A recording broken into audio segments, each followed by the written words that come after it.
Hello everyone. Thank you for joining in. We have with us Kavita Krishnan and Malika Virdi. So Malika जी आप छोटा सा introduction के साथ शुरू कर सकते हैं.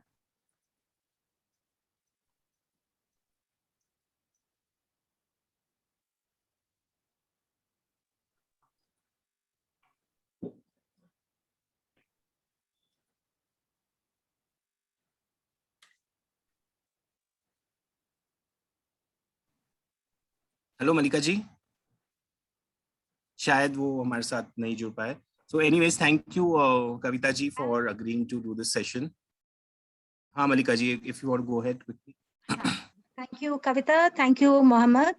आज की जो हमारी चर्चा है वो विकल्प संगम के अलग अलग मुद्दों पर जो हम वार्ता करने वाले हैं, उसमें से पहली वार्ता हम लोगों ने जो राजसत्ता का भूमिका है, सामाजिक संगठनों, समाज पर उसका प्रभाव और जिस तरह से अभी देख रहे हैं कि निगरानी रखना और दमन और कानून का एक तरह से हम तो मानेंगे एक लोकतंत्र में दुरुपयोग जो हो रहा है, उस संदर्भ में हमने कविता से रिक्वेस्ट किया है कि वो हमसे बात करे.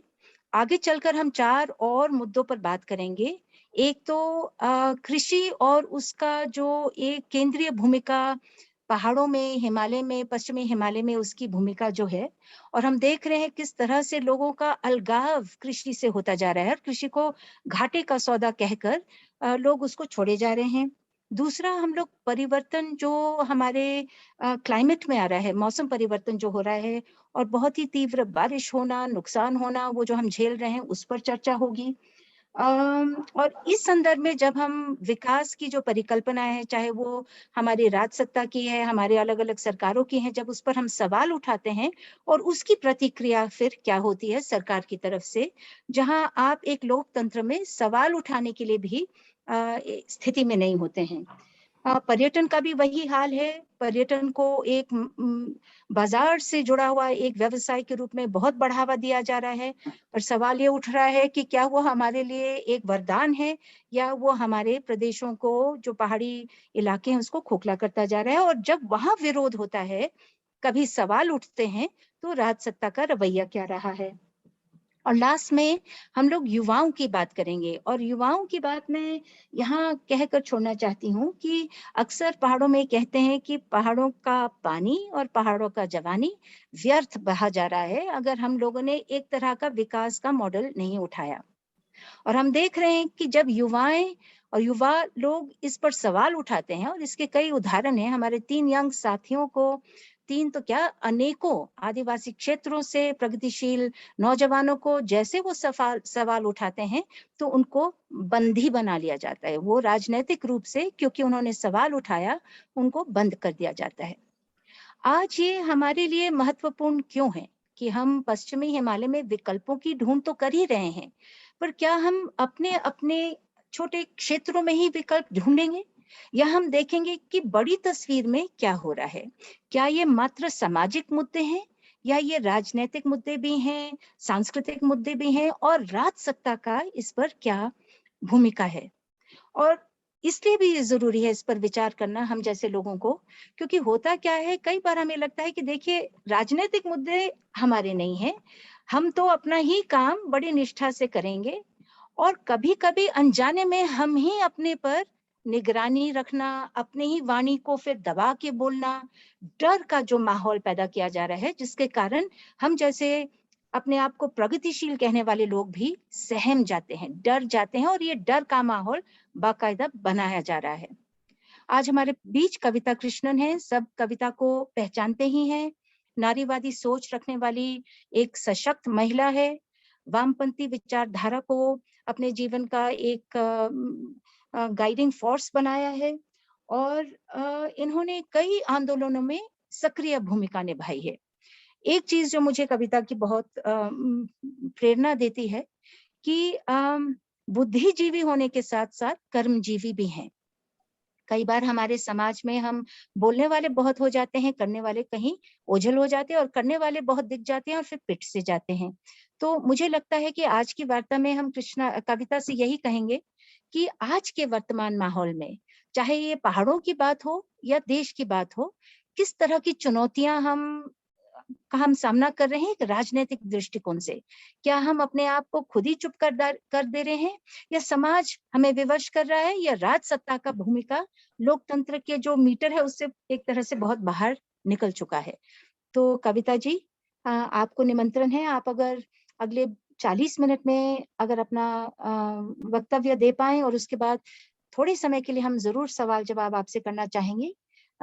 ओवर टू यू कविता।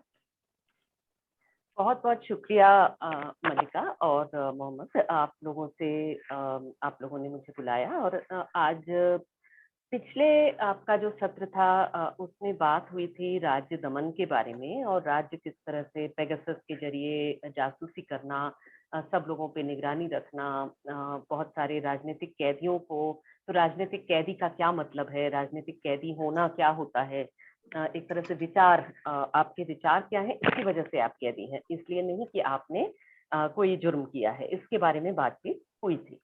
लेकिन आज मुझे लग रहा था कि उसी जो आपका पहला सेशन था उसके साथ कॉन्ट्रास्ट में आज एक और चीज जो सामने आई हुई है अभी सबके नजर के सामने, लेकिन हम में से कुछों की नजर में काफी समय से है, उस बारे में थोड़ा सा बात किया जाए।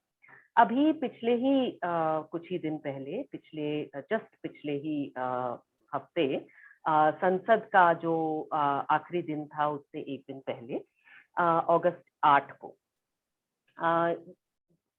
जंतर मंतर पे करीब मैंने हजारों लोगों की एक भीड़ जमी, जिसमें जो नेता थे जिन्होंने जुटाया था उस भीड़ को, वो बीजेपी के नेता अश्विनी उपाध्याय थे।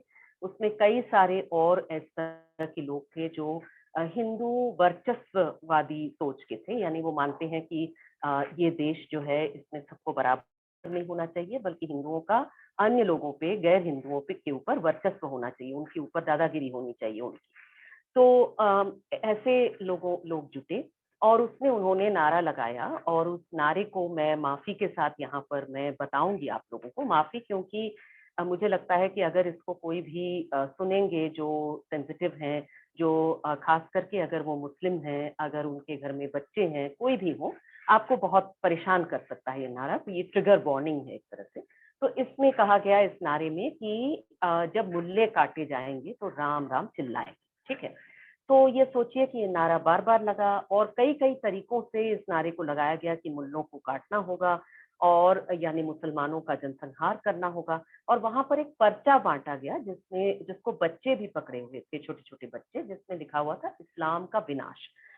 और इस्लाम का विनाश जो लिखा हुआ था उसमें, उस पर्चे में ये लिखा हुआ था कि देखिए, आतंक करना पड़ेगा हिंदुओं को, क्योंकि मुस्लिम सब तो आतंकवादी होते हैं, तो आतंक के जवाब में आतंक करना होगा। तो यहाँ पर आतंक का जवाब जो कहा जा रहा है वो एक बहाना है।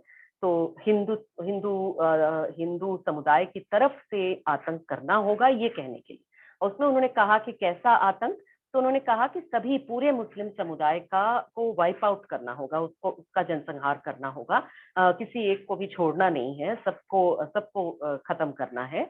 ये सारी बातें लिखी हुई थी, उसमें एक मोबाइल नंबर दिया हुआ था, और बच्चे भी इसके हाथ में पकड़ करके इसे दिखा रहे थे।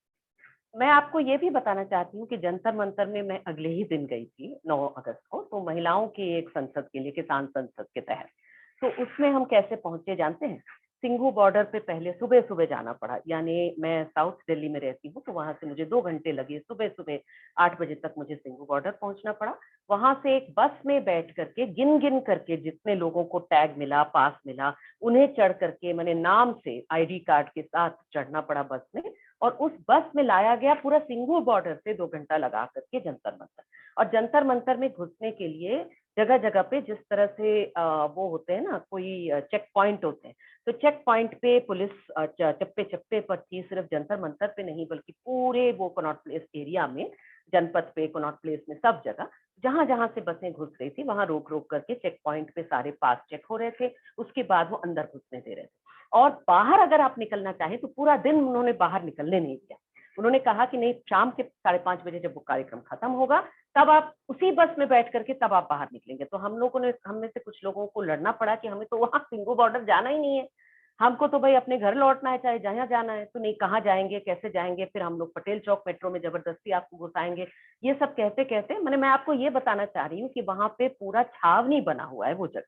लेकिन उस छावनी बनी हुई जगह में, जहां पर एकदम परिंदे को घुसने की जगह नहीं, एक एक को पास मांगा जा रहा है, एक एक को तंग कर रही है पुलिस, और वहां पे पैरामिलिट्री आरएएफ वाले जो खड़े थे, वहां पर ये हजारों लोगों की भीड़, 5,000 लोगों की भीड़ जो है, वो वहां हिंसा और हत्या के नारे खुलेआम लगाई, और उसमें से एक को भी वहां से टच नहीं किया गया, कोई सवाल उनसे नहीं किया गया। उसके बाद जब इसको लेकर के काफी हल्ला हुआ, लोगों ने सवाल पूछा, लोगों ने इसको बात को उठाया, मीडिया में भी थोड़ा कुछ हद तक उठा, कम से कम सोशल मीडिया में और कुछ प्लेटफॉर्म्स पे, तब जाकर के दिल्ली पुलिस ने 5 लोगों की गिरफ्तारी की, वो भी बहुत ही कमजोर सेक्शन के तहत, एक ही सेक्शन के तहत, जहां पे इंसाइटिंग हेट्रेड बिटवीन कम्युनिटीज और किसी सरकारी काम में बाधा डालना, इस तरह से कोई चीज। तो इसमें 5 लोगों की गिरफ्तारी जो हुई है, उनमें से 5 लोग उस दिन के जो वीडियो हैं उसमें नजर नहीं आ रहे। उसमें अश्विनी उपाध्याय हैं जिनके नाम से ये बुलाया गया था, लेकिन उसमें वो वीडियो में नजर नहीं आ रहे। वीडियो में नजर नहीं आ रहे। वीडियो में जो लोग नजर आ रहे हैं वो डासना में, दिल्ली के गाजियाबाद के पास डासना नाम की जगह है, वहां पर एक शिव मंदिर धाम है, उसके महंत जो है नरसिंहानंद, उनसे संबंधित कुछ लोग हैं जो जाने माने उनके चेहरे हैं, वो लोग वहां पे नारेबाजी में दिख रहे हैं, लेकिन उनकी गिरफ्तारी एक की भी नहीं। इसलिए आप समझ रहे हैं कि पुलिस दबाव में गिरफ्तारी कर रही है, बाद में छोड़ दो ये कहते हुए कि अरे भाई सबूत नहीं है या बेल पे छोड़ दिया जाएगा, ये केस आगे बढ़ने नहीं जा रहा है। उस पर्चे के बारे में पुलिस ने कोई चर्चा नहीं। अब याद रखिए कि पुलिस जब तथाकथित किसी आतंकी को पकड़ती है, तो सोचिए कि पुलिस क्या करती है। पुलिस जो है तुरंत प्रेस कॉन्फ्रेंस करती है और सबको दिखा दिखा करके कहती है कि देखिए ये फलाना, वो फलाना, ये सारे आतंक में पाए गए, ये फला संगठन से जुड़े हैं, फला संगठन से जुड़े हैं, और हम लोग जो है इन्हें आतंकवादी मान रहे हैं। बस इसके बावजूद ये पता चलता है कि वर्षों वर्षों बाद जो है ये बिल्कुल निर्दोष निकलते हैं और जेल में ऐसे ही अंडर ट्रायल के रूप में काट देते हैं, और एक तरह से ये भी विचाराधीन कैदी हैं, पॉलिटिकल प्रिजनर्स हैं, क्योंकि इनको सिर्फ इसलिए उठाया गया है क्योंकि वो या तो कार्यकर्ता हैं या मुस्लिम हैं, समाज के लिए कुछ करते हैं, इनको सामने ला करके इनको ये कर दिया जाता है, इनको उठा दिया जाता है, और बाद में ये निर्दोष पाए जाते हैं, लेकिन पुलिस इनके बारे में कहने। लेकिन ये जो पूरा फिनोमिनन है, जहां दिल्ली शहर में संसद सड़क पे, संसद मार्ग पे इस तरह के नारे लगाए जा रहे हैं कि भाई जनसंहार होगा, और उसके बारे में बड़ी बड़ी मीडिया के हाउसेस बिल्कुल चुप हैं, बिल्कुल शांत हैं, यहाँ पर कोई नहीं पूछ रहा, कोई इसे परस्यू नहीं कर रहा, कोई सवाल नहीं कर रहा, पुलिस का कोई प्रेस कॉन्फ्रेंस नहीं हो रहा, प्रधानमंत्री चुप है, होम मिनिस्टर चुप है। होम मिनिस्टर से खास जब सवाल होना चाहिए, और दिल्ली पुलिस कमिश्नर से, बल्कि इनकी नौकरी जानी चाहिए कि भाई आप जहां कह रहे हैं कि हाँ आप इतना टाइट वहां बंदोबस्त किए हुए हैं उसी संसद सड़क पे, वहां संसद पर इस तरह से आतंकवाद, और ये आतंकवाद है, ये आतंकवाद नहीं है ये ना कहा जाए, क्योंकि ये लोगों को राजनीतिक आतंकवाद का डेफिनेशन क्या है, वो है कि किसी भी विचार के तहत, किसी राजनीतिक एजेंडा के तहत निर्दोष लोगों की हत्या करना। तो जब आप मुस्लिम होने की वजह से लोगों की हत्या करने की बात कह रहे हैं, बच्चों तक को सिखा रहे हैं, इसका मतलब आप एक टेररिस्ट आउटफिट है, आप बच्चों को रेडिकलाइज कर रहे हैं, और ये आप सरेआम कर रहे हैं। लेकिन क्योंकि आप ये मेजॉरिटी कम्युनिटी की तरफ से कर रहे हैं, तो नेहरू की बात यहाँ याद आती है। नेहरू जो देश के सबसे पहले प्रधानमंत्री थे और आजकल बहुत संघ परिवार के द्वारा गाली खाते हैं, नेहरू जी की एक बात, बहुत ही खास बात थी जो उन्होंने करेक्टली पकड़ा था। उन्होंने कहा था कि देखिए सांप्रदायिकता तो हर समुदाय कर सकती है, फंडामेंटलिज्म जो है वो कट्टरपंथी जो होना, वो तो किसी भी हिंदू समाज में, मुस्लिम समाज में, क्रिश्चियन समाज में, ईसाई समाज में, सब में हो सकता है। लेकिन जिस भी देश में जो समुदाय बहुसंख्या में है, मेजॉरिटी में है, उस संख्या की जो सांप्रदायिकता है, कट्टरपंथ है, वो ज्यादा खतरनाक है, क्योंकि वो राष्ट्रवाद का चोला ओढ़ पाती है। वो कह पाती है कि हम तो देश प्रेम कर रहे हैं, हम थोड़ी कट्टरपंथ कर रहे हैं। यही चीज जो है हम लोग देख रहे हैं इसमें, जहां पर हम देख रहे हैं कि देखिए कट्टरपंथ, यही चीज मैं उदाहरण के रूप में कह रही हूँ कि बगल के पाकिस्तान में अगर कोई छोटी हिंदू आउटफिट है जो कट्टरपंथ कर रही है, वो भी गलत होगा, लेकिन वो एक तरह से वो पाकिस्तान में राष्ट्रवादी खुद को नहीं कह पाएगी ना। वहां की जो मुस्लिम समुदाय का जो संगठन है, जो वर्चस्ववादी है और कट्टरपंथी है, वो अपने आप को राष्ट्रवादी और क्या क्या कह पाती है, क्योंकि वो बहुसंख्या से खुद को आइडेंटिफाई करने की कोशिश करती है। उसी तरह से यहाँ पे हिंदुत्ववादी जो सोच है, हिंदुत्ववादी जो राजनीति है, वो इसी तरह की हरकत करती है और अपने आप को राष्ट्रवादी कहती है। तो ये आपके सामने है कि ये खुलेआम जो है इसे आतंकवाद कहने से बच रहे हैं अभी। और इसके बारे में लेकिन एक हिस्ट्री है, ये कोई अपवाद स्वरूप हुई घटना नहीं है। पहले तो ये कि ये जो डासना मंदिर से जुड़े हुए लोग हैं, ये इनके जो नेता हैं, सबके नाम है पब्लिक में, मैं सबका नाम यहाँ नहीं गिना रही हूँ, लेकिन वो है पब्लिक में है, मेरे पोस्ट वगैरह में लिखे गए हैं, मैंने शेयर किया है फेसबुक पे। तो वहां पर उन्होंने साफ साफ ये रोज ये इस तरह के नारे लगाते डेली। उसमें से एक है जिनका नाम कोई पिंकी कुछ है, वो तो उनका वो रोज वीडियो लगाते हैं, दिल्ली के किसी कोने में इसी तरह के नारे लगाते हैं, इसी तरह के बिल्कुल कामली, माने बड़ी शांतिपूर्ण तरीके से मुसलमानों की सरेआम हत्या की मांग करते हुए वो हत्या के लिए उकसाते हुए वो करते। दिल्ली ही नहीं, एनसीआर ही नहीं, ये हरियाणा में अभी आपको याद होगा शायद पिछले महीने जुलाई 4 को पटौदी में, हरियाणा में, वहां पर भी इसी तरह की भीड़ जुटी। वहां पर भी बीजेपी के एक नेता मौजूद थे जो मौजूदा हरियाणा के बीजेपी के स्पोक्स पर्सन है, सूरजपाल अमू। तो यहाँ जो थे अश्विनी उपाध्याय, वो बीजेपी के प्रवक्ता रहे हैं पहले। तो बीजेपी अभी कह रही है कि नहीं, इनसे तो हमारा लेना देना नहीं, और अश्विनी उपाध्याय कह रहे हैं कि जो नारेबाजी कर रहे थे उनसे मेरा लेना देना।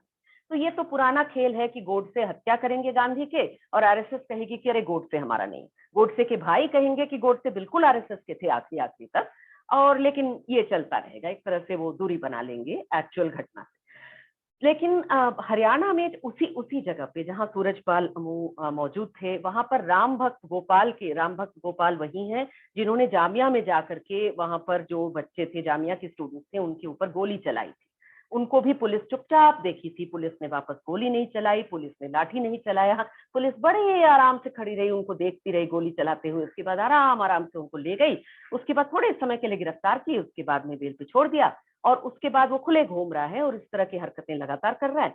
पतौदी में वो यही नारा लगाया, जहां मुल्ले काटे जाएंगे राम राम चिल्लाएंगे, वही नारा उन्होंने वहां भी लगाया। लेकिन वहां कोई कार्रवाई नहीं हुई वहां, क्योंकि वो उतना ज्यादा चर्चे में नहीं आया, क्योंकि ये संसद मार्ग पे था, वो हरियाणा में था। हम में से कुछ लोगों ने आवाज उठाई, लेकिन बहुत सारे लोग जगह उसमें नोटिस में नहीं आया। तो किसी की गिरफ्तारी नहीं हुई उसमें, किसी को रोका टोका नहीं। राम भक्त गोपाल को कुछ समय के लिए हरियाणा पुलिस ने गिरफ्तार किया, फिर छोड़ दिया। ठीक, तो ये क्या है? मैं तो मानती हूँ कि ये सरेआम साफ साफ रूलिंग पार्टी के नेताओं के मदद से इस चीज को जानबूझ करके कराया जा रहा है।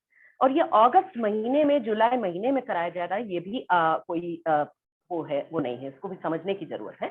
अगस्त महीना, 15 अगस्त जो है वो देश की आजादी का दिन है, इंडिपेंडेंस डे है। तो नरेंद्र मोदी लंबे समय से कह रहे हैं कि जो मैं सारे पुराने कानून बदलना चाहता हूँ, जो ब्रिटिश जमाने के कानून है, विदेशी मूल के कानून है, उनको मैं बदल करके देशी मूल का लाना चाहता हूँ। अश्विनी उपाध्याय भी और वहां सूरजपाल अमू भी इसी तरह की चीजें कह रहे थे जब वो लोगों से कह रहे थे इन भीड़ों में शामिल होने के लिए। तो उससे पहले जो वो वीडियो वगैरह जारी किए थे, उसमें ये यही कह रहे थे कि विदेशी कानून हटाओ, देशी कानून लाओ। विदेशी कानून से इनके क्या मायने? अब हम फिर से आते हैं इससे पहले वाला जो सत्र आप लोग सुन चुके थे उस पर। विदेशी कानून से क्या इनका मतलब सेडिशन के कानून से है, राजद्रोह के कानून से, जो ब्रिटिश जमाने से है, जो गांधी जी पर भी लगा, और जो आज के जमाने में जो लोग गांधी जी भगत सिंह के रास्ते पे चलते हैं उन पर लग रहे हैं, ठीक है ना? उसका तो भरपूर इस्तेमाल कर रहे हैं नरेंद्र मोदी जी भी, अमित शाह भी, और ये सारे लोग उसका एक बार भी विरोध नहीं करते। राजद्रोह का कानून उनको बड़ा बढ़िया लगता है, ये कोई विदेशी कानून, मैकॉले का कानून उनको नहीं लगता। यूएपीए का कानून ये विदेशी मूल का नहीं है, लेकिन विदेशी समय के जो कानून थे उसी तर्जे पर है, जिन कानूनों का विरोध भगत सिंह कर रहे थे जब उन्होंने दिल्ली असेंबली में बॉम्ब फेंका, उसी तरह का कानून है यूएपीए का कानून, जिसके तहत आप लोगों को गिरफ्तार कर सकते हैं और उसके बाद में बिना बेल के जेल में वर्षों वर्षों तक रख सकते हैं, रखा जा भी रहा है। उस कानून का विरोध जो है वो संघ परिवार के लोग और ये तमाम हिंदुत्व वर्चस्ववादी लोग नहीं कर रहे हैं। उनके क्या मायने हैं जब वो कहते हैं विदेशी कानून? उनके मायने हैं विदेशी कानून से देश के संविधान से। वो लंबे समय से, कोई नई बात नहीं है। आरएसएस जो है वो जिस वर्ष में संविधान अडॉप्ट हो रहा था 1950 में, उसी वर्ष उसी महीने आरएसएस के ऑर्गेनाइजर में लेख छपा था, एडिटोरियल छपी थी, जिसमें उन्होंने कहा था कि ये बहुत दुख की बात है कि देश का संविधान लिखने वाले लोग जो हैं वो विदेशी जगह से अपनी प्रेरणा ले रहे हैं, उसी पर मॉडल करके वो अपना बना रहे हैं। हमारे पास जब मनुस्मृति थी तो हमको कोई किसी और संविधान की क्या जरूरत थी? मनुस्मृति क्या है? आज आप मनुस्मृति की बात करिए तो संघ के लोग कहते हैं अरे आप मनुस्मृति पे क्यों जा रहे हैं, उसको तो कोई नहीं मानता, आज उसको कौन पढ़ता है, वो तो उसकी कोई पूजा नहीं होती, उसको कोई नहीं मानता। भाई उसको कोई नहीं मानता होगा, लेकिन आरएसएस के लोग तो मानते थे ना, वो तो समझते थे कि देश का संविधान होना चाहिए। ये तो बिल्कुल ही, इसमें तो कोई दो राय नहीं है, इसको लेकर के कोई बहस नहीं है। और वो क्यों मानते थे? क्योंकि मनुस्मृति वही डॉक्यूमेंट थी जिसने महिलाओं और बहुजन समाज और दलित समाज के लोगों के लिए ये गुलामी का दस्तावेज था। इसे अंबेडकर ने कहा उसी गुलामी को राष्ट्रवाद कहती है आरएसएस, और उसी लिए उसको मनुस्मृति संविधान के रूप में चाहिए। तो ये बात हमारे सामने हो रहा है। आज मैं क्यों इसके बारे में बोल रही हूँ मोहम्मद से? आज मैंने कहा कि मैं इस पर ज्यादा चर्चा इसलिए करना चाह रही हूँ क्योंकि मेरा मानना है कि जो जन आंदोलन के तमाम लोग हैं, हमारे लिए काफी नहीं है कि हम किसी एक मुद्दे पर लोगों को समझाते फिरें या एक जनरल बात कहें कि समाज अच्छा होना चाहिए, समाज में करप्शन नहीं होनी चाहिए, अच्छे लोगों को राज करना चाहिए वगैरह।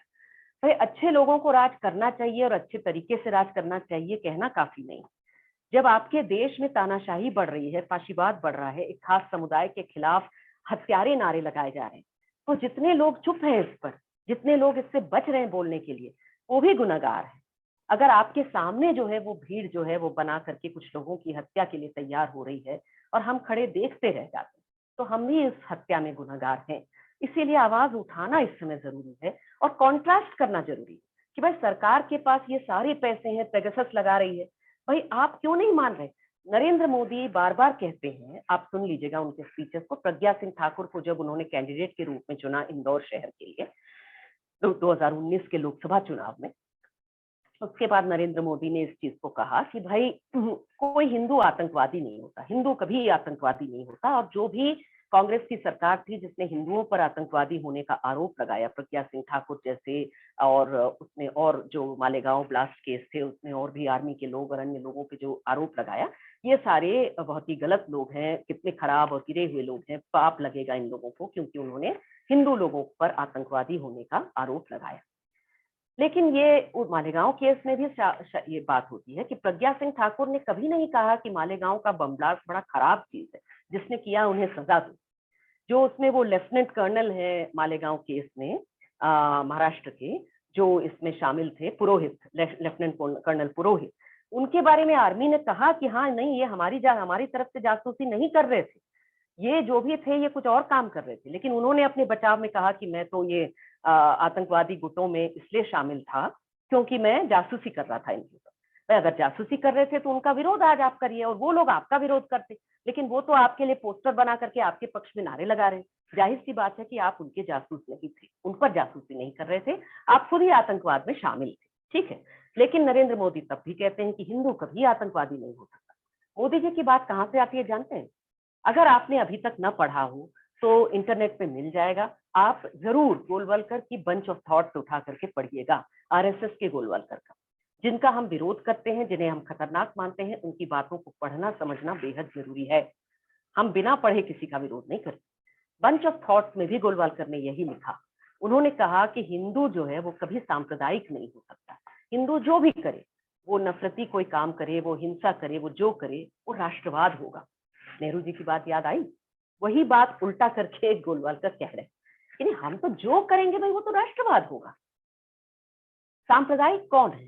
सांप्रदायिक गोलवलकर के अनुसार वो दलित है जो आरक्षण मांगता है, वो दलित है जो खुद को हिंदू नहीं दलित कहता है, वो सिख है जो खुद को हिंदू नहीं सिख कहता है, वो मुस्लिम है जो खुद को मुस्लिम कहता है, हिंदू नहीं कहता, और वो जैन है जो खुद को जैन कहता है, हिंदू नहीं कहता, वगैरह वगैरह वगैरह। वो मानते हैं कि जो अपने आप को या जो महिला खुद को नारीवादी कहती है, महिला होने के अधिकारों के बारे में बात करती है, वो सारे लोग सांप्रदायिक हैं या देश विरोधी हैं गोलवलकर के बंच ऑफ थॉट्स के अनुसार, जबकि हिंदू कभी सांप्रदायिक नहीं हो सकता। यही बात मोदी आज कह रहे हैं। तो नरेंद्र मोदी के लिए चैलेंज हम सबको देना चाहिए। मैं आज आप लोगों से कह रही हूँ तो आप में से हर लोग आप अपने जहां जहां काम करते हैं उनमें से 10 लोगों को तैयार करिए इस सवाल को करने के लिए 15 अगस्त से पहले।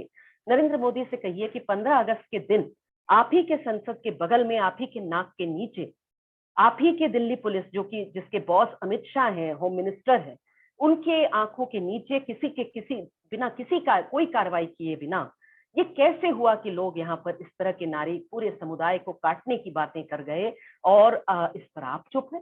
आप कहिए कि ये हिंदू आतंकवाद है, ये हिंदू वर्चस्ववादी आतंकवाद है, इसका हिंदू धर्म से कोई लेना देना नहीं, ये हिंदू वर्चस्ववादी राजनीति से इसका लेना देना है।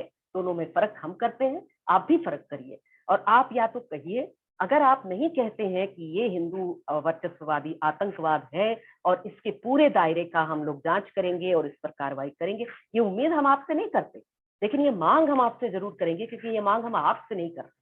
आप भी खुद ही वही हैं, हिंदू वर्चस्ववादी और क्या क्या, लेकिन आपके हम पद से कर रहे हैं, प्रधानमंत्री के पद से कर रहे हैं, होम मिनिस्टर के पद से कर रहे हैं, क्योंकि ये देश अभी तक हिंदू वर्चस्ववादी देश नहीं बना है। इस देश में अभी भी लोगों के भीतर जो लहू है वो एक दूसरे से भाईचारे और बहनापे की बात करता है, और इसीलिए लोग आज तक जिंदा हैं इस बात के लिए लड़ने के लिए कि नहीं, हम किसी भी हमारे नाम पर आप आतंकवाद नहीं कर सकते हैं, हमारे ना हिंदू के नाम पर आप मुसलमानों की हत्या नहीं कर सकते हैं, हम उसका विरोध करेंगे। और इसलिए आप सारे लोग इस पर जरूर आवाज उठाइएगा, ये मेरा है। और इनसे जरूर ये बात पूछिएगा कि जब आप आंदोलन को आतंकवाद कह देते, दिल्ली हाईकोर्ट को कहना पड़ा कि भाई आसिफ इकबाल तन्हा, नताशा देवांगना, इन लोगों को आपने आंदोलन के बहाने आतंकवादी कह करके आतंकवाद के कानून में गिरफ्तार किया है, जो कानून उन पर लागू ही नहीं होता। तमाम लोगों पर आपने किया, सपूरा पर, इशरत जहां पर, उमर खालिद पर वगैरह वगैरह, ढेर सारे और लोगों पर आपने किया। तो ये इन सारी चीजों के बारे में जब वो पूछते हैं कि आंदोलन मतलब क्या, जिसमें आपने किसी को हिंसक होने के लिए कहा नहीं, प्रेरित नहीं किया, आपने तो बिल्कुल नॉन वायलेंट रेजिस्टेंस की बात की, आपने चक्का जाम की बात की, धरना प्रदर्शन की बात, आतंकवाद की बात तो नहीं की। एक कानून का विरोध जरूर किया, जो करना बिल्कुल हक है हर नागरिक का, लेकिन जो खुलेआम हत्या की, जनसंहार की बातें कर रहे हैं, उनको आप आतंकवादी कहने से कैसे बच रहे हैं प्रधानमंत्री, ये पूछना जरूरी है। ये आप लोग सब जरूर पूछिएगा। और इसमें मैं मोहम्मद जी से कहूंगी कि अगर कोई सवाल हो तो वो मुझे बताएं, और इसका मैं 2-3 सवाल अगर एक साथ बता दें तो मैं उसको एड्रेस करूं और आगे बढ़ सकते हैं। जी, जो लोग जुड़े हैं हमारे साथ जूम पे, वो अगर अपने सवाल चैट बॉक्स में लिखे तो वहां से हम मॉडरेट करेंगे। और मलिका जी, आपको कोई सवाल है तो आप शुरू कर सकते हैं। कविता, जो आपने इस घटना का उल्लेख किया है, ये तो मतलब अभी कोई किसी के मन में अगर संदेह है कि क्या हो रहा है तो वो सब संदेह हट जाएगा। मतलब ये तो बिल्कुल खुला तांडव है। पर यही चीज बहुत छुपकर और दूर दराज इलाकों में अभी भी चल रही है, और हमें लगता है कि कहीं हम इससे बचे हुए हैं। हम किसी भी समुदाय के हों, हाँ, आज बिल्कुल वो निशाने पर जो अल्पसंख्यक समाज है उनको रखे हुए हैं, पर कोई भी सवाल उठाए, कोई भी विरोध करे, तो उनके लिए तो कानून अलग, और जो इस फाशीवाद सोच को बढ़ावा दे रहे हैं उनके लिए अलग। मेरा सवाल आपसे ये है कि हम में से जो एक बड़े एक समझदारी से कुछ सामाजिक सरोकारों को लेकर आगे बढ़ते हैं, जो अब ये डर का माहौल बनाया जा रहा है, क्या आपको लगता है कि बिना क्योंकि लोग बचना चाह रहे हैं, लोग अपने आप को ही चुप कर रहे हैं, तो आपका क्या सुझाव है? क्या चुप्पी से या अपने अपने काम में हम लगे रहें, उससे बात सुलझ सकती है? उसमें कोई संभावना है, या आपको लगता है नहीं, समय आ गया है कि एक अलग तरीके से हम आगे बढ़े? आपका म्यूट पर है कविता, म्यूट है। नहीं, मेरा कहना है कि भय से तो काम नहीं बनेगा। भयभीत होना स्वाभाविक है, शायद सबको भय महसूस होता है, लेकिन भय से आप खुद ही रूबरू जब हो रहे हैं, आप पहचान रहे हैं कि आपके भीतर भय है, तो कोई दिक्कत नहीं है। कह दीजिए कि ठीक है, मैंने भय का ना होना ये संभव नहीं, भय होते हुए भी काम करते रहना ये जरूरी। तो भय को कहिए कि ठीक है, भय है, मुझे अपने लिए भय है, अपने परिवार वालों के लिए भय है, क्या होगा अगर हम गिरफ्तार हो जाएं, परिवार कैसे चलेगा, क्या होगा, सबके लिए भय है, ठीक है। लेकिन ये तो भय तो सबके लिए होना चाहिए ना, भय तो सिर्फ अपने लिए नहीं, भय तो पूरे देश के लिए है। देश हमारी खत्म हो रही है, जिस देश को हम लोग पहचानते हैं वो देश पहचान से बाहर जल्दी जल्दी तेजी से चला जा रहा है। इतने सारे मुद्दे हैं जिनको हमें उठाने हैं। कोविड का मुद्दा है जिसमें 40-40 लाख लोग देश में मारे गए हैं और सरकार कह रही है मात्र 4 लाख लोग मारे गए। ज्यादा बोलिए कि लोग मारे गए हैं तो वो आपको गिरफ्तार करके अंदर करना चाहते हैं कि आपने कैसे कह दिया कि कोविड मौतें अधिक हुई हैं। यूपी में तो यही हो रहा है। किसी भी सवाल को उठाइए, कृषि कानून की बात करिए तो आपको आतंकवादी कह करके अंदर कर रहे हैं। आप जर्नलिस्ट हैं तो आपके ऊपर पेगासस लगा रहे हैं, चाहे आपको सिद्दीक कप्पन की तरह अंदर कर दे रहे हैं। आप छात्र हैं शर्जील की तरह या उमर की तरह तो आपको अंदर कर दे रहे हैं। तो इसमें ये कहीं रुकने वाला है नहीं ना। तो इसमें हम कह रहे हैं कि कल तक वो कहते थे सिर्फ जेएनयू को वो निशाने पर लेते थे और कहते थे जेएनयू वाले सारे देश विरोध।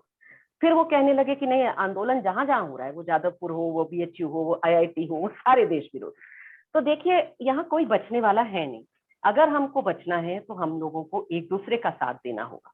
तो मैं तो सबसे ज्यादा मैं महसूस करती हूँ कि इस समय अल्पसंख्यक समुदाय की महिलाओं पर को लेकर के ऑनलाइन और ऑफलाइन इतनी भद्दी किस्म की, इतनी गंदी किस्म की बातें हो रही हैं जो बर्दाश्त से बाहर है। और ये संघ के लोग जो हैं वो मिल करके पूरा गंदी गंदे ऐप्स चला रहे हैं, गंदी गंदी गालियां दे रहे हैं और उनको सरेआम बेचने का माने एक नाटक कर रहे हैं। मुस्लिम महिलाओं, मुसलमानों को की हत्या करने की बातें हो रही। आप सोचिए कि जो बच्चे, मुस्लिम बच्चे बच्चियां आज बड़े हो रहे हैं, वो इन चीजों को देखेंगे, इन चीजों को सुनेंगे। हो सकता है अपने क्लासमेट से ही सुने, हमें क्या पता कि हमारे ही बच्चे शायद यही जहर, यही विष उनके भीतर भी घुस रहा हो और इसी विष को वो भी उगल रहे हैं। ये वायरस है जो फैल रहा है, इसका वैक्सीनेशन अगर हमें करना है, इस नफरत के वायरस का, तो वो एकमात्र तरीका है कि हम खुल करके इसका विरोध करें। हमारे बच्चों से हम बात करें, हमारे आसपास में हमारे परिवार वालों से हम बात करें, परिवार में भी कोई नफरत की बात करें तो हम कहें कि नहीं, हम आपको ये बात बोलने नहीं देंगे। आपको बोलना है आप अलग अकेले कमरे में बोलिए, लेकिन आप सरेआम खुलेआम जो है इसको बेशर्मी से नहीं बोल पाएंगे। हम आपको शर्मिंदा करेंगे इसके लिए। ये चीजें कहना, ये चीजें सोचना, इन चीजों के बारे में बात करना जरूरी है। और बाकी आंदोलनों को क्यों इस बारे में सोचना जरूरी है कि आपका आंदोलन हो सकता है किसी अच्छी चीज को लेकर के चल रहा हो, वो हो सकता है कि रोजगार के सवाल पे चल रहा हो, पहाड़ के पर्यावरण के लेकर को लेकर के चल रहा हो, किसान को लेकर के चल रहा हो। लेकिन कल को जब वोट देने जाएंगे आप ही के आंदोलन के लोग, तो उनको हिंदू मुस्लिम में बांट दिया जाएगा। आपके आंदोलन को कभी सफल नहीं होने देंगे, क्योंकि उसमें वो हिंदू मुस्लिम में बांट देंगे उस आंदोलन को। इन सारी बातों को समझते हुए मुझे लगता है कि अभी इंसानियत के नाम पर सबसे ज्यादा अगर हम लोगों ने इस बात को नहीं उठाया कि देश को खत्म करने की साजिश, जिस देश में जो सबसे खतरनाक साजिश इस समय है वो एक हिंदू वर्चस्ववादी साजिश है, जो देश के 75 साल के लोकतंत्र और संविधान को खत्म करना चाहती है। इसका विरोध करना, इसके खिलाफ बोलना, इसके खिलाफ आवाज उठाना, इसके खिलाफ लोगों को गोलबंद करना, माहौल बनाना। लक्ष्मी कृष्णन ने यहाँ कमेंट किया है कि लोकतंत्र क्या है लोग नहीं समझते। तो लोकतंत्र क्या है इसको समझाना, क्योंकि ऐसा नहीं है कि लोग बिल्कुल ही नहीं समझते, लोग आधा अधूरा समझते हैं इन चीजों को। लोकतंत्र को अपने संदर्भ में समझते हैं कि हमें बोलने की जरूरत है, दूसरे के संदर्भ में नहीं समझते हैं कि बहुसंख्या ही नहीं, अल्पसंख्यक लोगों को जीने का अधिकार, ये लोकतंत्र का सबसे बड़ा जो है टेस्ट है। और कम संख्या में जो लोग हैं उनको राय रखने की जगह है कि नहीं, ये लोकतंत्र का टेस्ट है। तो इन चीजों पर बात रखना मेरे ख्याल से सबसे जरूरी है। मुझे मल्लिका जी आप लोगों से विदा लेना पड़ेगा थोड़ा जल्दी, तो आप मेरे से आप मुझे बताइएगा कि कब विदा लिया जा सकता है।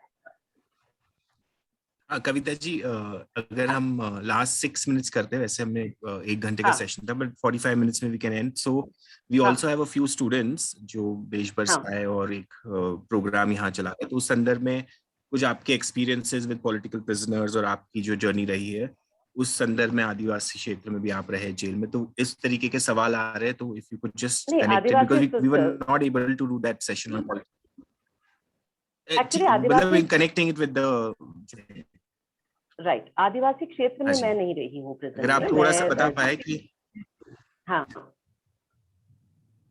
नहीं मैं अपने संदर्भ में नहीं उतना बोलना आप मेरे सवाल समझ रहे हैं? सुनाई नहीं दे रहा एक्चुअली, बात कट रही है काफी। हाँ हाँ, सुनाई दे रहा है क्या मेरी बात? हाँ जी। यस। हाँ, तो मैं बस हाँ अपने जी, मैं संदर्भ एक में ये बार कहना, रिपीट कर देता हूँ मैं। ये, हाँ बोलिए बोलिए। तो मैं मतलब जो सवाल का उनका ये था कि पॉलिटिकल प्रिजनर्स का सेशन हम नहीं कर पाए थे लोगों के साथ, तो उस संदर्भ में अगर अच्छा, आप अपने एक्सपीरियंसेस भी शेयर करें, और जो अलग अलग क्षेत्र में पॉलिटिकल प्रिजनर्स, एक है ऑन द आइडियोलॉजी, एक अलग टाइप, मतलब वो अलग अलग पॉलिटिकल प्रिजनर्स के बारे में थोड़ा सा आप रख पाए बात 5 मिनट्स में, तो लोगों को कुछ संदर्भ मिलेगा। जरूर। What we देखिए, do. One is the student राजनीतिक कैदी जो population. हैं, वो कौन होते हैं राजनीतिक कैदी? अच्छा, मैं बिल्कुल क्लियर कर दूं, मैं किसी आदिवासी इलाके में जेल में नहीं रही हूँ।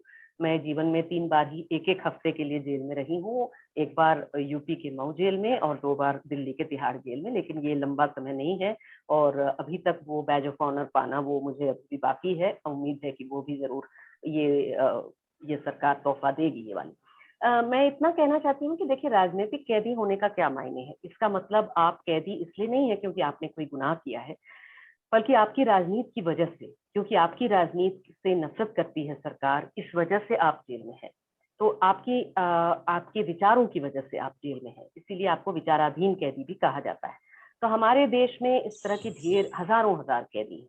पहला तो बड़ी संख्या जो है वो आदिवासियों की है, जो आदिवासी इलाकों में सिर्फ इसलिए कि वो अपने अधिकारों को जताते हैं, जंगल के ऊपर अपने अधिकार, या अपना सिंपली अपने संस्कृति का अधिकार, अपनी भाषा का अधिकार वगैरह वगैरह, इन चीजों को जताने के लिए उनको माओवादी बता करके उनको जेलों में डाल दिया जाता है। हजारों की संख्या में वो जेलों में हैं, और बड़े बड़े आतंकवाद के लिए जो कानून बने हैं उसमें है।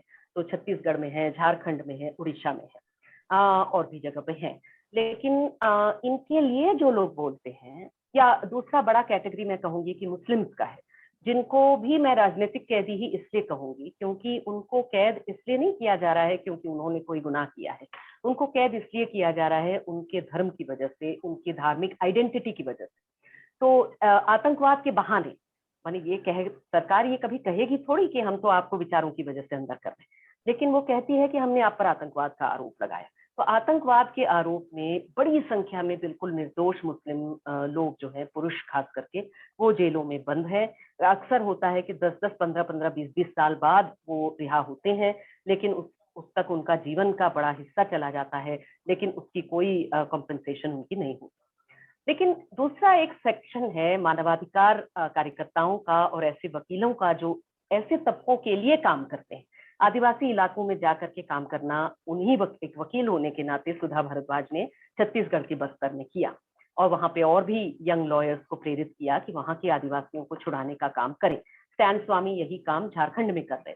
वे दोनों लोग जो हैं वो यूएपीए के तहत अंदर किए गए जेलों में। स्टैन स्वामी की तो मैं कहूंगी हिरासत में हत्या की गई, मौत हुई, लेकिन हिरासत में हत्या ही कहा जाएगा अगर आप इतने बुजुर्ग किसी को, इतने बीमार किसी को जानबूझ करके कोविड के जमाने में अंदर रखेंगे, कोविड होने के बाद भी अंदर रखेंगे बिना बेल दिए, तो आप मारने का ही काम कर रहे हैं, हत्या का ही काम कर रहे हैं। इस हत्या में सब शामिल है। इसमें जो जज लोग हैं वो बड़े अपने पक्ष में बोल रहे हैं कि नहीं नहीं, हमने तो सब कुछ किया। नहीं, आपने सब कुछ नहीं किया। आप चाहते तो बिल्कुल हेल्थ ग्राउंड पे बेल पे छोड़ सकते थे, आपने नहीं किया, तो आपको रात में आसानी से आपको नींद आए, इसके लिए हम लोग आपकी मदद नहीं करने वाले हैं। हम बिल्कुल कहेंगे कि उनका, स्टैन स्वामी का जो खून है वो आपके हाथों पर भी छींटे लगी, जज लोगों के हाथों पे जो बॉम्बे हाई कोर्ट के थे।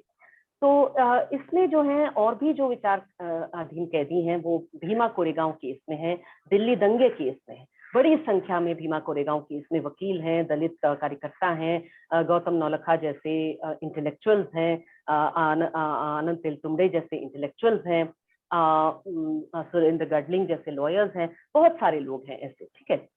उसके अलावा आप यहाँ देखिए, और जनरली एक्टिविस्ट लोग हैं, कार्यकर्ता लोग हैं जो फाशीवाद विरोधी काम कर रहे थे, मजदूरों के पक्ष में काम कर रहे थे, उनको अंदर किया गया है ये कह करके कि सब माओवादी। मेरा कहना है कि कई ऐसे कोर्ट की जजमेंट है ये कहते हुए कि भाई माओवादी विचार का होना, ये इसके लिए आप किसी को जेल नहीं कर सकते। आप इवन यहाँ तक कि किसी माओवादी संगठन का सदस्य होने के लिए भी आप अंदर नहीं कर सकते, किसी को सजा नहीं दे सकते। सजा आप तब दे सकते हैं जब आप साबित करते हैं कि वो व्यक्ति जो है उसने सचमुच में हिंसा का कोई काम किया है। कानून को भंग करते हुए किसी की हत्या की है, कि किसी हिंसा की घटना को अंजाम दिया है, तब आप सजा दीजिए। लेकिन इनके खिलाफ तो कोई हिंसा करने का आरोप ही नहीं है।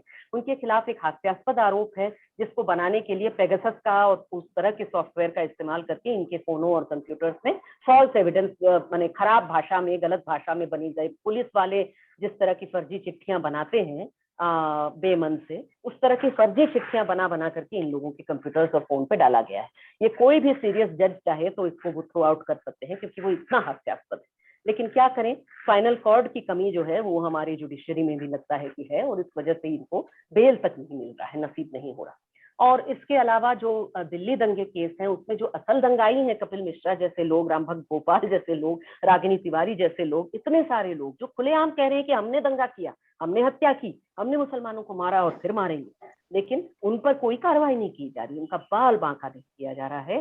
गिरफ्तार हो रहे हैं वो कार्यकर्ता जो सीए, एनआरसी, एनपीआर आंदोलन को चला रहे थे, एक देश को बांटने वाले कानून के पक्ष का विरोध कर रहे थे, और बिल्कुल शांतिपूर्ण तरीके से एक महिलाओं के नेतृत्व में एक आंदोलन को चला रहे थे, उनकी गिरफ्तारी हुई है। वो आज भी यूएपीए के तहत जेलों में है।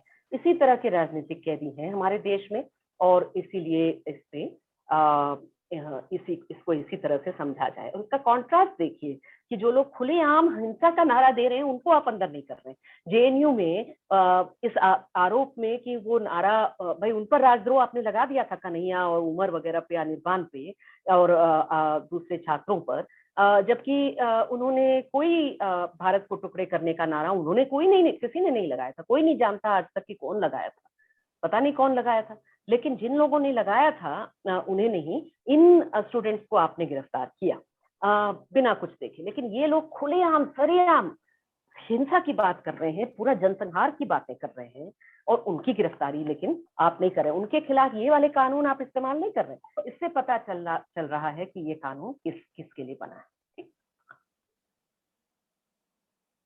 जी कविता जी, शुक्रिया, धन्यवाद। मुझे माफ करिएगा, इस बार थोड़ा जल्दी आप लोगों से विदा जी हाँ जी, तो थैंक यू सभी को जुड़ने के लिए, और आज की मीटिंग हम थोड़ा जल्दी एंड करेंगे क्योंकि कविता जी को भी डिस्कनेक्ट। मलिका जी, मेरा एक सवाल था। कविता को एक और कमिटमेंट था, तो वो उनका जाना जरूरी था, पर हम में से जो बाकी यहाँ हैं, अगर कोई सवाल अभी भी लोगों के मन में है, क्योंकि एक दो सवाल दिख रहे हैं कि जहाँ पर वो आरएसएस को और वामपंथी विचारधारा को एक ही पलड़े में देखकर कह रहे हैं कि दोनों संविधान का विरोध कर रहे हैं, तो इसमें क्या अंतर है। कविता उसको जवाब देने के लिए नहीं है, पर मुझे लगता है और कोई इसका जवाब देना चाहे, और आरएसएस का क्यों, और ये मनुस्मृति और ये जो फांसीवाद सोच है हिंदू वर्चस्व वाला, ये क्यों ज्यादा घातक है, इस पर अगर कोई अपना टिप्पणी देना चाहे और चर्चा करना चाहे तो मुझे लगता है वो इंटरेस्टिंग होगा।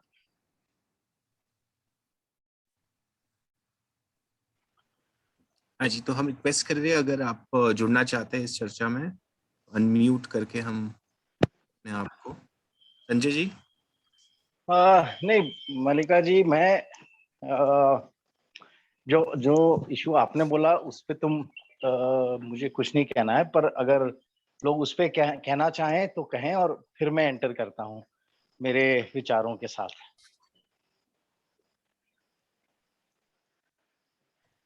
संजय, वो सवाल था, किसी ने डाला था, विक्रम ठाकुर ने डाला था। अच्छा, नहीं, मुझे वो चैट नहीं दिख रहा था। हाँ, इसलिए नहीं, तो मैं कह रहा हूँ कि आप कहिए।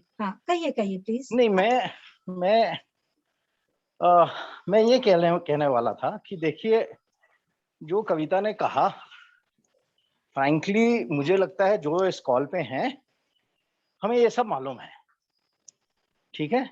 मेरे लिए इसमें कुछ नई बात नहीं निकली, ठीक है। मैं और ये बात इसलिए कह रहा हूं कि देखो क्या माहौल है और क्या हो रहा है, ये तो हमें सबको मालूम है, और आई थिंक जो सब इस कॉल पे हैं हमें ये सब मालूम है। मैं ये उम्मीद कर रहा था कि जो इश्यूज हैं वो इश्यूज क्या हैं। इश्यूज ये हैं कि जनता इससे जुड़ नहीं रही है। मतलब मैं एग्जांपल देता हूं कि मेरे इतने सारे स्कूल के, कॉलेज के कोलीग्स हैं, जब हम इस पे चर्चा करते हैं वो हमारे साथ नहीं है, और आई एम श्योर ये कहानी हर जगह रिपीट होगी। कि पढ़े लिखे लोग जो हैं वो भी नहीं समझना चाह रहे हैं कि डेमोक्रेटिक इंस्टीट्यूशंस पे, हमारे राइट्स पे जो ये जंग चल रहा है, जो वॉर चल रहा है, वो इम्पोर्टेंट इशू है। 99% लोगों को कोई इंटरेस्ट नहीं है इसमें। तो इशू ये है कि कैसे लोगों को जगाया जाए। मतलब अभी तो क्या, हम we are speaking to the converted. तो आई थिंक सबसे बड़ा मुद्दा तो वही है ना, क्योंकि